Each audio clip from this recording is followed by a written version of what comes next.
This is a Rogue Media Network podcast. I am Daniel French and the producer of Chronosphere Fiction and My Hero Academia What If, mainly Chronosphere Fiction, which is an anthology of stories and series of stories.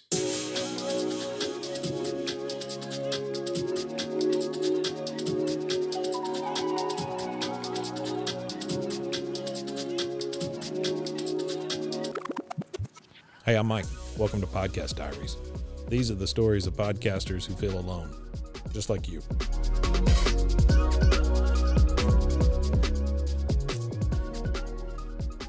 Well, hey, Daniel, how are you?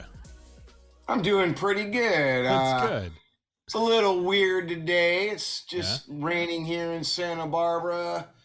And because of the New Year's Eve weekend, I spent, oh my gosh, up until last night, more than 14 hours a day, either setting up or tearing down giant stages and speakers and lighting and all that good stuff. Wow, that sounds like a heck of a lot of work.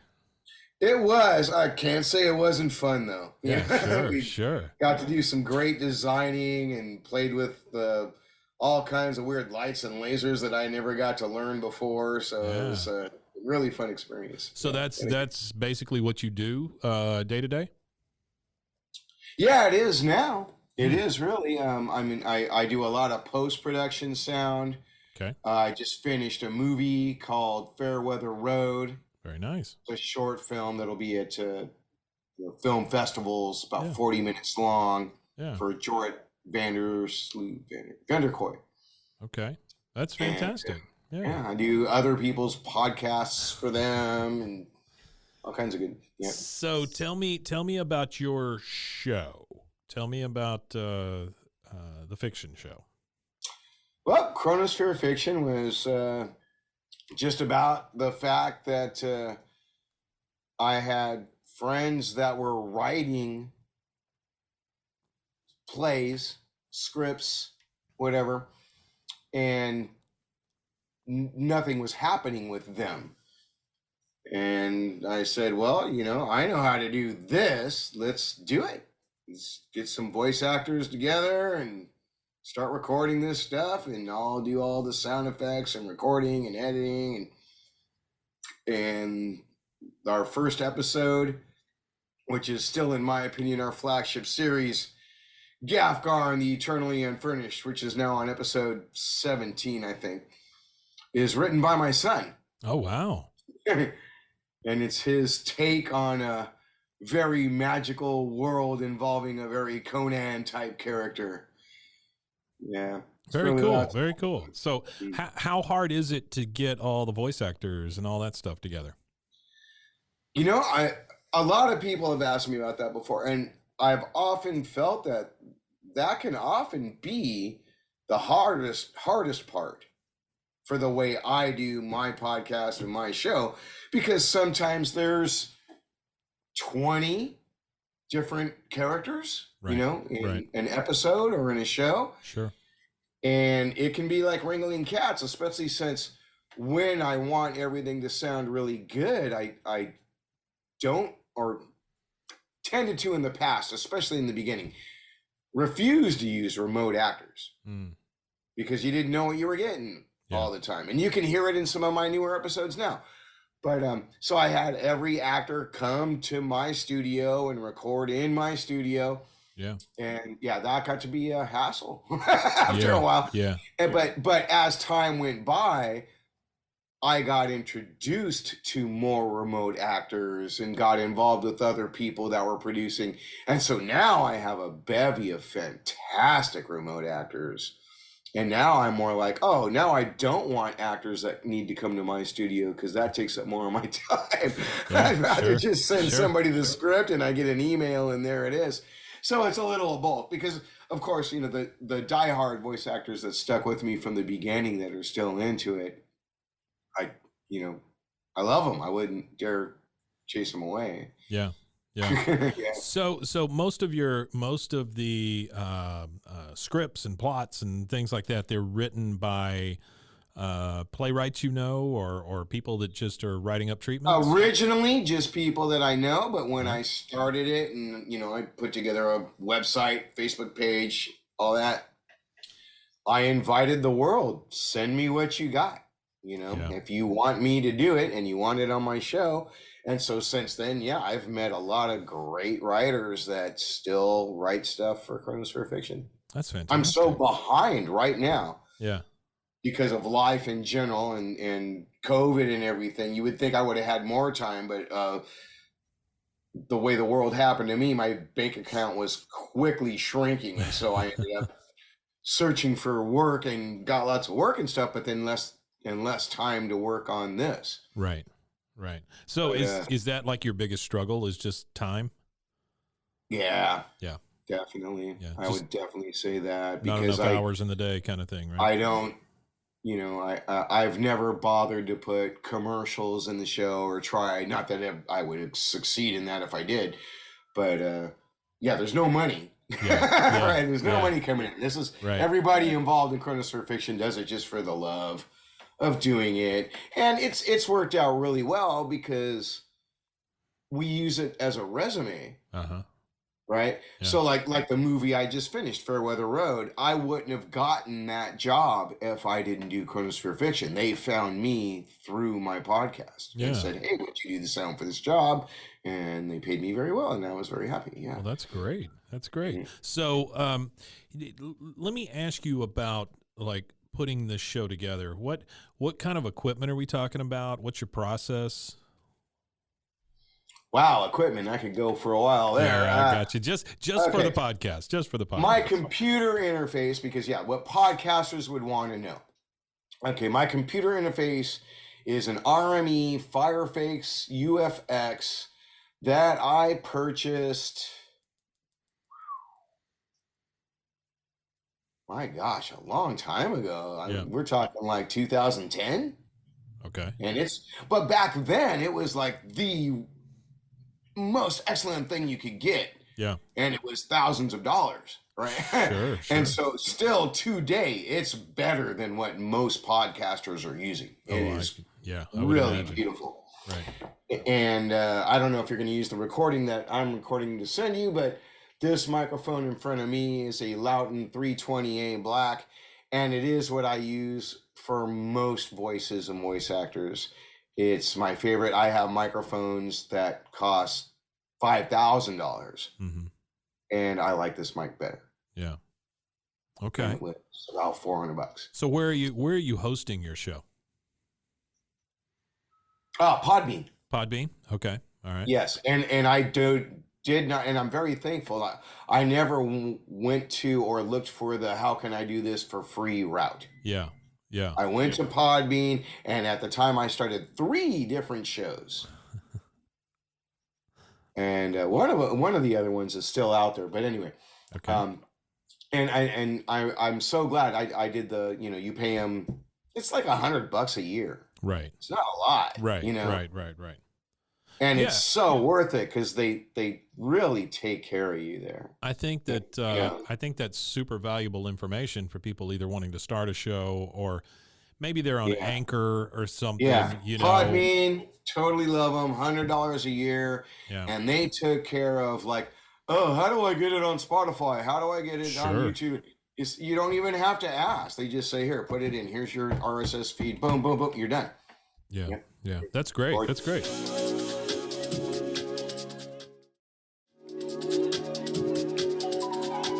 Let me backtrack just a little bit and ask you about kind of behind the scenes stuff. So for your show, and I'm assuming this one show is the one that you're focusing on the most, correct? Oh yeah, it's the only one that I do now. Okay. Since reality hit me so hard, Yeah, sure. Tell me about what's the motivation to keep doing this show? I would have to say what it comes down to is I just fell in love with doing it. Right? I don't have any big dream of it being something that pays my bills or anything. Right. That would be great. I mean, someday I'm going to do a GoFundMe or something because I do want to upgrade some equipment and all that. And I would love to pay my actors, of Sure. course. And I do have a Patreon out there, Patreon/Chronosphere, if anybody wants to contribute a little bit there. Okay. And if I made any money, that's the first thing I would do is pay my actors because and writers, of course, Yeah. you know. Yeah.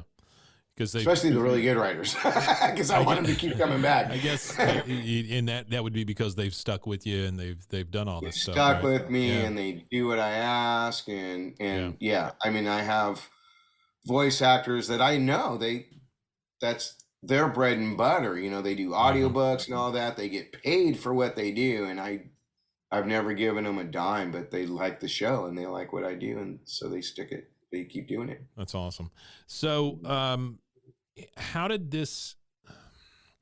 So you told me kind of how it came about, right? You had all these friends that were writing things, and you didn't see anything coming out of it. How is the show actually structured? Like, is it one play that takes one episode, or is it one play or write up that takes several, or how does it work? It depends on who wrote what. Okay. Right? There are how many now? About 140, 150 episodes. Wow.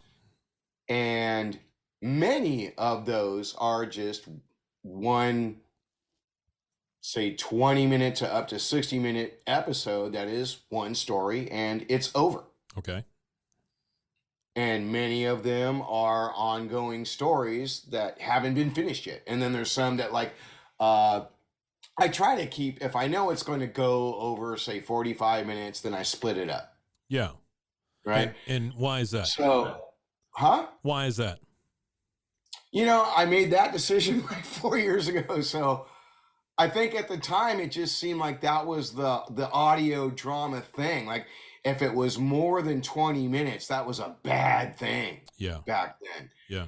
And so I was like, okay, well, I'll go 30 to 40 minutes if I know it's going to be a good story and that there's going to be a lot of episodes. And if you know, like if you're doing something that's going to be 7 hours long, you just look for the place in the story where it looks like, oh, this is a good place to stop. And if that means that episode's an hour long, then that episode's an hour long. Yeah. Yeah. Right. So you let the story kind of dictate how many episodes Indeed. or how many. Indeed. Yeah. Okay. All right. And most of the stories, I would even say from the beginning, the ones that are multiple episodes, they're being written as it's being done. Oh. So like you go to some shows, decatapes, maybe even, what's the name of that one I love so much? It'll come to me in a second. Anyway, a lot of them, the whole season is written and then they record the whole season. Say it's 8 episodes or 10 episodes. Okay. But mine is, I get it as it comes. One of the ones I'm doing right now, I'm very excited about. The first 2 episodes are out there, is the series of The Undead Trail. And the first story is called When Death Comes Uninvited. Okay. That's written by Craig Robotham. And he actually sent me the first 3 stories that are like 5 episodes each. Boom, right off the bat. Yeah. But because I already had this circular in and out thing going on, I did the first 2 episodes, boom, boom, but I also had other stories going on. So I let the other stories also interrupt. Sure. To not take the attention away from them. Yeah. Yeah. And to keep myself working on all of them. So how do you keep that straight, like in your feed and stuff? Is it just it's a mess. It's a mess. Yeah. You just see like, oh, this week, you know, it's this, and this week it's that. And then if you have the feed, if you're looking at it on Apple Podcasts or Spotify or whatever, if you want to follow a whole show and you want to just do that one, then you have to scroll through it and play them, you know. But I notice most podcatchers, most apps, that you can say, oh, play this one, episode 1, and then you can go to episode 2 while you start that one and say, play this next, play that next, play that. So you don't have to listen to the ones you don't want to listen to, but you can't be lazy. You got to do that little part of it. Yeah, sure. So, let me kind of sum all this up with maybe a final question here, which would be, what do you see as success as a podcaster or as this show, or what what Wow. typifies success for you for this show? That means a lot of things, because right now, I would say I'm very successful in the way that we have a lot of happy listeners.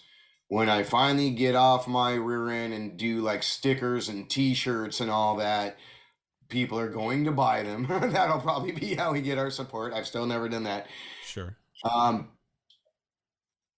Yeah, we have and then as I mentioned before, we have myself, we have writers, we have voice actors that have gotten other work that they did get paid for because they were able to use Chronosphere Fiction as their resume and say, well, look, this is stuff I've done. Yeah. And then the last thing for success, which we have yet to even try to achieve, is to actually make it pay the bills in some way, shape, or form. Yeah. You know? So monetization is like last on the list. Yep, haven't even tried yet. Yeah. And it's been going for what, 5 years? Yeah. Okay. Haven't even thought of it yet. I think it's really impressive though that people are getting work from your show. I mean, that is I intended that for myself Sure. from the beginning in that selfish manner, you know, just like, Yeah. oh yeah, this is going to help me get work doing sound for movies. And like, I got My Hero Academia through that, and I got Fairweather Road. There's a movie called Lockdown. A lot of work. I've gotten a lot of work that I wouldn't have gotten. Adventures of the Federated Tech, I do for Pete Lutz. Okay. Who I love. Hi, Pete. Love you, guy. But yeah, I intended that. I was really worried about that just for myself. But then when, you know, an actor or a writer would ask me about like, well, what do you plan to do for monetization? I would tell them that was my plan. For right now, this thing is just it's a reel for your resume. That's what it is. Yeah.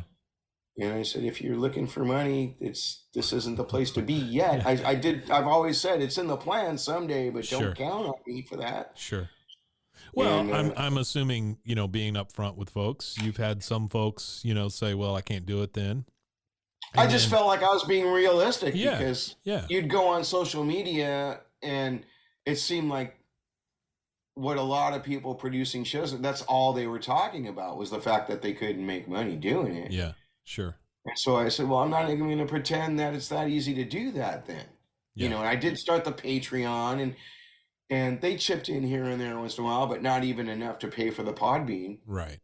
Right. So it's like, well, we'll see. Well, I think that's the position that a lot of folks are in, right? You know, all we hear is, you know, monetize in this podcast world. But I got to tell you, Daniel, most of the folks that I've talked to on this show, they do it because they love it.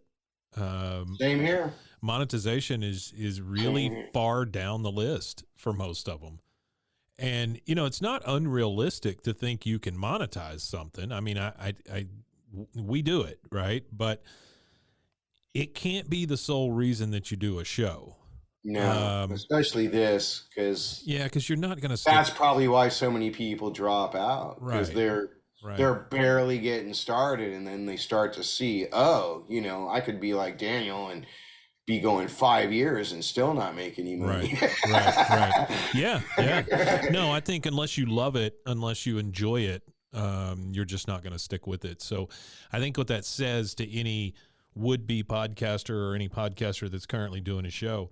Pick something you love, something you could talk about for days, you know? Right. And if you do want to make money, I would definitely suggest make sure you do the merchandise route. Go to T-Public or whoever, get all that done. because that's probably your best bet. Yeah. Patreon and stuff like Patreon, that's a job in itself. It's almost Yes, it like you is. have to hire somebody to do that. Yes. And so I don't pay much attention to our Patreon. When I make something, I make sure I put it on the Patreon, and that's about it. Right. And then there's the old GoFundMe kind of thing, which I've never done yet. And I've noticed that the shows that do it, that usually is their most successful money-making route. Yeah. Yeah. Is if you have a show that a lot of people like and you do a GoFundMe, the people that want you to keep going will send you a few bucks. There's certainly a lot of ways to do it. It's just like you say, it's almost like another job, you know. And so it takes some dedication. It takes dedication. It takes consistency. And those are some of the things that I think. Yeah, when it came to stuff like Patreon, it's like I do this and I have a regular job, and up until earlier this year, I was a full-time teacher as well. Oh wow, yeah. And I finally quit teaching because I realized, well, I'll never make enough money to pay the rent in Santa Barbara doing that. What did you teach, Daniel?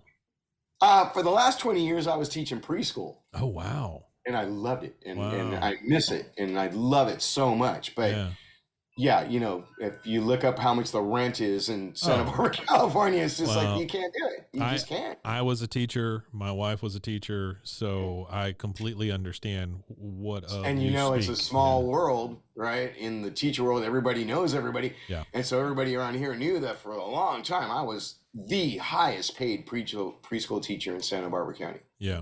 And it still wasn't enough to live here. Yeah. Yeah. It's fortunately I have a wife with a good job, and you know, but I got tired of like, no, she's not going to supplement my life for the rest of my life. I get it. Yeah, it's a real national tragedy as far as how we pay teachers and how we treat education. But that's for a whole other show. Daniel, thank you so much for taking the time today. I really appreciate it. Can you tell us one more time your name and the name of your show? I am Daniel French, also known as Daniel Fishbonius of Fishbonius Sound Design, and my podcast is Chronosphere Fiction. And if you have a story you've written and you don't know how you're going to produce it, email it to me. I'll do it. That's wonderful. Well, thank you, Daniel. I really appreciate you taking the time. All right. Thank you, Mike. All right. Check out more podcast diaries and plenty of other shows at roguemedianetwork.com. If you have a story to tell, reach out to us. info@roguemedianetwork.com. This has been a Rogue Media Network production.